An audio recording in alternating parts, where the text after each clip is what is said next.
Iran के राष्ट्रपति इब्राहिम रईसी और विदेश मंत्री की अजरबैजान सीमा के पास हेलीकॉप्टर हादसे में मौत हो गई है। हादसे के करीब 12 घंटे बाद राहत और बचाव के दौरान तुर्की के ड्रोन ने मलबे का पता लगाया। ईरानी राष्ट्रपति की मौत से सब हैरान हैं। वहीं घटना को लेकर साजिश के एंगल से भी सवाल खड़े हो रहे हैं। आज हम आपको इब्राहिम रईसी और ईरान के उन बड़े दुश्मनों के बारे में बताएंगे जो रईसी की मौत के बाद शक के दायरे में हैं। ईरान को अमेरिका अपना सबसे बड़ा दुश्मन मानता है क्योंकि ईरान लगातार चोरी छिपे अपने परमाणु कार्यक्रम पर काम कर रहा था।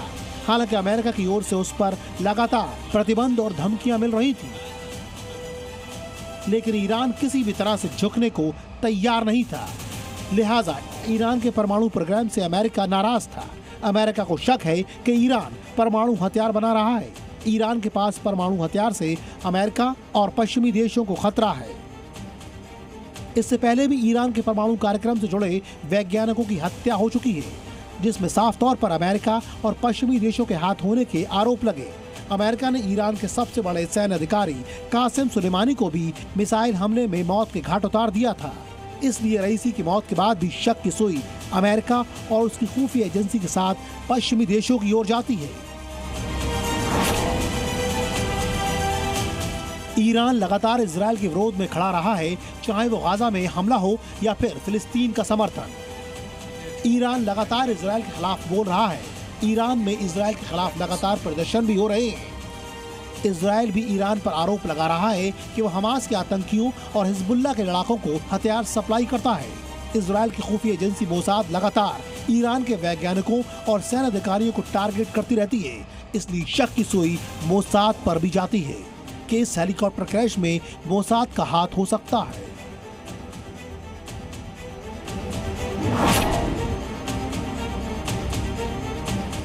इब्राहिम रईसी का हेलीकॉप्टर उस वक्त क्रैश हुआ जब वो ईरान और अजरबैजान के संयुक्त उपक्रम में बने एक बांध का उद्घाटन कर लौट रहे थे, जबकि दुनिया को पता है कि अजरबैजान इजरायल के साथ खुफिया इंटेलिजेंस शेयर करते हैं।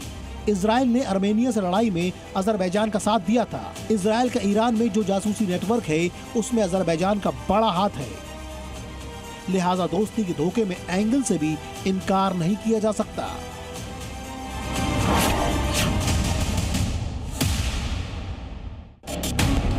सऊदी अरब और ईरान के बीच विवाद की असली वजह इस्लामिक संप्रदाय शिया और सुन्नी है। ईरान शिया बाहुल्य देश है, वहीं सऊदी अरब सुन्नी समुदाय का धार्मिक घर माना जाता है। साल 2016 में सऊदी अरब ने शिया धर्मगुरु को फांसी पर चढ़ा दिया था, जिसकी वजह से दोनों देशों में तनाव का माहौल हो गया था।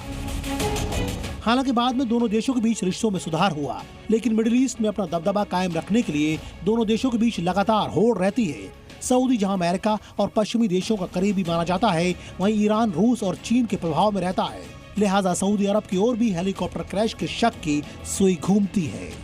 ईरान के सबसे ताकतवर व्यक्ति आयतुल्ला अली खामनेई की उम्र 85 साल हो चुकी है। इब्राहिम रईसी खामनेई के न सिर्फ करीबी माने जाते थे, बल्कि उत्तराधिकारी भी कहे जा रहे थे।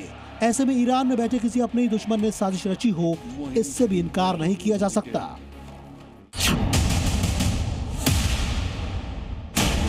सवाल है कि इतने खराब मौसम के बावजूद पायलट ने आगे बढ़ने का फैसला क्यों किया, वापस क्यों नहीं लौटाया। ये भी सवाल है कि और दोनों हेलीकॉप्टर सेफली लैंड कैसे हो गए। संभव है दुर्घटना खराब मौसम के चलते हुई हो, पर साजिश से भी इनकार नहीं किया जा सकता। कासिम सुलेमानी से लेकर इब्राहिम रईसी तक पिछले 4 साल में ईरान ने कई जख्म सहे हैं। अपने परमाणु वैज्ञानिक की मौत को ईरान ने करीब से देखा है। कासिम सुलेमानी को अमेरिका ने खुलेआम ड्रोन हमले में मार दिया था। वहीं सुलेमानी की बरसी पर भी धमाके में कई लोगों की जान गई थी। सीरिया में ईरान की दूतावास पर हमला भी हुआ और अब इब्राहिम रईसी की मौत। इन सब के पीछे अमेरिका, इजराइल और पश्चिमी देशों का हाथ रहा है।